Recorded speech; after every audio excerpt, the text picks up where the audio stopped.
So hi everyone and welcome to my channel. तो आज का जो हमारा टॉपिक है वो है अबाउट पेरोक्सीसोम एंड ग्लाइऑक्सीसोम के बारे में। तो बेसिकली हम सेल के अंदर जो ऑर्गेनेल्स हैं उनके बारे में पढ़ रहे हैं। तो जो सेल के अंदर बाकी ऑर्गेनेल्स हैं उनके बारे में मैंने प्रीवियस लेक्चर में आपको बताया था, उनके स्ट्रक्चर के बारे में, उनके फंक्शंस के बारे में। तो आज का जो टॉपिक है वो है पेरोक्सीसोम एंड ग्लाइऑक्सीसोम के बारे में। तो इसके बारे में हम इनकी जो फंक्शंस हैं, इंपॉर्टेंट फंक्शंस, उनके बारे में हम पढ़ेंगे। तो इससे पहले मैंने आपको लेक्चर दिया था लाइसोसोम के बारे में। मैंने आपको बताया था लाइसोसोम क्या है। वो सिंगल मेम्ब्रेन स्ट्रक्चर है, ऑर्गेनेल है, और उसके अंदर काफ़ी ज़्यादा एंजाइम्स होते हैं। उन एंजाइम्स के बलबूते वो काफ़ी सारे फंक्शन परफॉर्म करता है। तो उसी तरह से पेरोक्सीसोम भी एक ऐसा ऑर्गेनेल है जो कि सिंगल सेल मेम्ब्रेन है, एक ही मेम्ब्रेन का बना हुआ है, लेकिन किस में प्रेजेंट है। तो जब भी हम किसी ऑर्गेनल के बारे में पढ़ते हैं तो हम पहले ये क्लियर कर देते हैं कि ये प्रोकार्योट्स में है कि ये फिर यूकार्योट्स में है या फिर दोनों में प्रेजेंट है। तो ये जो ऑर्गेनल है ये यूकार्योट्स में प्रेजेंट है, प्रोकार्योट्स में प्रेजेंट नहीं है। तो यूकार्योट्स एंड प्रोकार्योट्स क्या होता है ये मैंने आपको जो प्रीवियस लेक्चर है उसमें से एक लेक्चर है उसमें मैंने आपको बता दिया था। इनके बारे में उनका जो डिफरेंस है वो बता दिया था। तो बेसिकली पेरोक्सीसोम के अंदर क्या होते हैं, एंजाइम्स प्रेजेंट होते हैं जो कि काफ़ी चीज़ें फंक्शन जो है परफॉर्म करते हैं, जिसके बारे में हम अभी पढ़ते हैं। तो सबसे पहले हम देख लेते हैं कि जो पेरोक्सीसोम है ये किसने डिस्कवर किया था। ये क्या था, डी डियो ने इन 1965 में। ठीक है, डिस्कवरी हो गई इसकी। उसके बाद मैंने बताया कि ये सिंगल मेम्ब्रेन ऑर्गेनेल है, मींस कि एक ही मेम्ब्रेन का ये बना हुआ है। जिस तरह से न्यूक्लियस है, न्यूक्लियस डबल मेम्ब्रेन है, तो ये जो है ये सिंगल मेम्ब्रेन है। क्लोरोप्लास्ट हो गया, माइटोकॉन्ड्रिया हो गया, वो डबल मेम्ब्रेन स्ट्रक्चर है, बट ये जो है सिंगल मेम्ब्रेन स्ट्रक्चर है। अब इस ऑर्गेनल के अंदर क्या प्रेजेंट है, इस ऑर्गेनल के अंदर प्रेजेंट है वेरियस एंजाइम्स।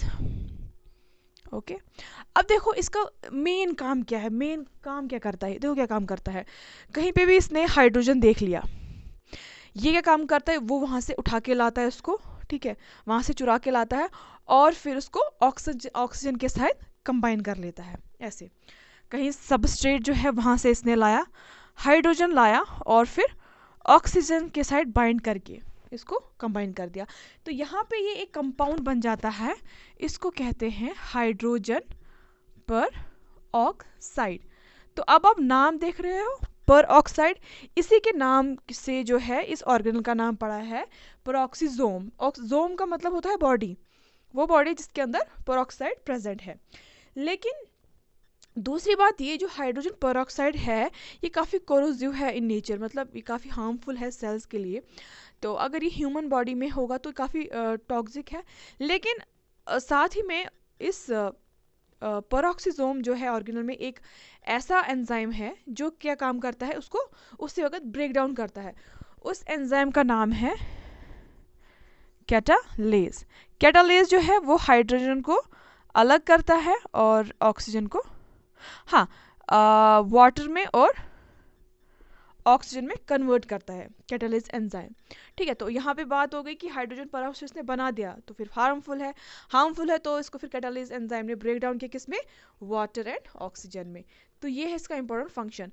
अगर हम फंक्शंस की बात करें तो पहला फंक्शन तो ये आ गया कि ये क्या काम करता है, कन्वर्ट करता है। ये दूसरा फंक्शन इसका ये है कि ये करता है डिटॉक्सिफिकेशन ऑफ, ये क्या बोलते हैं इसको, अल्कोहल इन लिवर सेल।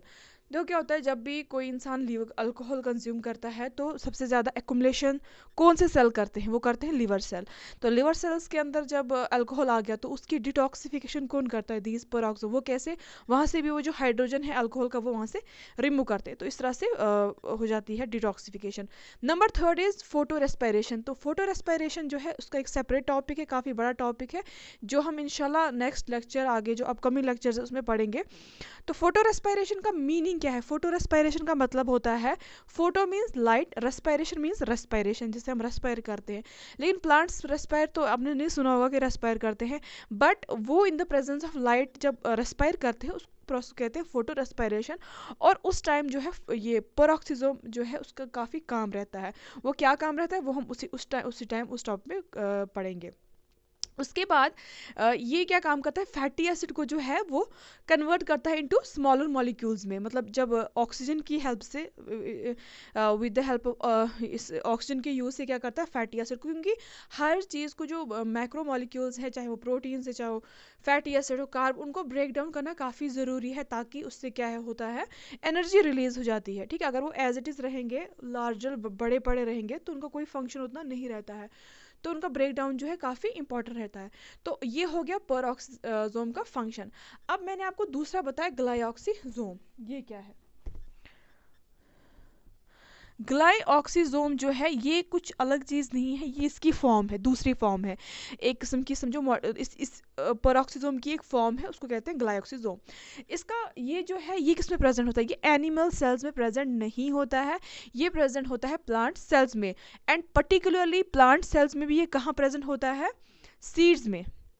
तो सीड्स में और प्लांट में क्या फ़र्क है मैं बताती हूँ। जो प्लांट होता है उसके अंदर आप देखोगे ग्रीन लीव्स होते हैं या फिर ग्रीन स्टेम होती है, जिसके थ्रू वो फोटोसिंथेसिस में हेल्प करता है। क्योंकि फोटोसिंथेसिस जब आप पढ़ेंगे तो बेसिकली जो मेन चीज़ होता है जो लाइट को कैप्चर करता है, वो कौन करता है, वो करता है क्लोरोफिल, जो कि क्लोरोप्लास्ट के अंदर प्रेजेंट है। तो क्लोरोफिल या क्लोरोप्लास्ट वो किस में होते हैं, वो जो ग्रीन जो हम देखते हैं, लीव्स देखते हैं, ग्रास देखते हैं, उसमें प्रेजेंट होता है। तो सीड्स में आपको कोई ग्रीन एरिया नज़र नहीं आएगा, दैट मीन्स कि उसमें क्लोरोप्लास्ट है ही नहीं। तो फोटोसिंथेसिस का क्या मतलब होता है, मकसद क्या होता है, फोटोसिंथेसिस का मकसद होता है कि प्लांट के लिए खाना प्रिपेयर करे, जब खाना प्रिपेयर होगा तभी जो प्लांट है वो ग्रो करेगा, आगे रिप्रोड्यूस करेगा। तो सीड्स में तो ऐसा कुछ नहीं है, तो वहाँ पे जो फूड की रिक्वायरमेंट है वो कैसे मेट होती है, वो होती है, देखो क्या होता है, सीड्स में फैटी एसिड प्रेजेंट होते हैं, काफ़ी ज़्यादा फैटी एसिड प्रेजेंट होते हैं, वो कन्वर्ट होते हैं शुगर में। अब शुगर क्या है, शुगर कार्बोहाइड्रेट एक ही चीज़ है। दैट मीन जब द टाइम जब वो कन्वर्ट होते हैं कार्बोहाइड्रेट्स में, मीन्स की एनर्जी, एनर्जी के लिए, क्योंकि खाने का पर्पस क्या होता है, खाने का पर्पस होता है कि लास्ट में, क्योंकि जब हम खाना खाते हैं, हम जब खाना खाते हैं या प्लांट खाना प्रिपेयर करता है, तो जैसे हम खाना खाते हैं तो उस खाने का पर्पस आगे होता है कि वो ब्रेक डाउन हो जाता है, वो ब्रेक डाउन हो जाता है, फिर कहाँ पे वो फाइनली एंटर होता है, सेल्स में एंटर होता है। और सेल्स के अंदर जो मशीनरी होती है, जो ऑर्गेनल्स होते हैं, इसके अंदर जो वर्कर्स होते हैं, एक किस्म के ऑर्गेनल वर्कर्स होते हैं, तो ये जो काम क्या करते हैं, ये जो कार्बोहाइड्रेट्स कंज्यूम करते हैं, फैटी, इनको कन्वर्ट करते हैं एनर्जी में। तो अब इसको सीड, और सीड जो होता है वो काफ़ी उसको चाहिए होता है, काफ़ी एनर्जी चाहिए होती है। तो क्या होता है, ये जो ग्लाइऑक्सीजोम है ये इसको हेल्प करता है फैटी एसिड को कन्वर्ट करने में। फैटी एसिड जो है, फैटी एसिड जो है वो कन्वर्ट हो जाता है शुगर में या फिर कार्बोहाइड्रेट में, तो उस तरह से इसकी जो एनर्जी रिक्वायरमेंट है वो पूरी हो जाती है। तो ये हो गया इसका फंक्शन ग्लाइऑक्सीजोम का, और ये हो गया आज का टॉपिक पेरोक्सीजोम एंड ग्लाइऑक्सीजोम। तो नेक्स्ट लेक्चर में इंशाल्लाह हम जो बाकी जो सेल के अंदर जो बचा होगा ऑर्गेनल वो हम कवर करेंगे। So thanks.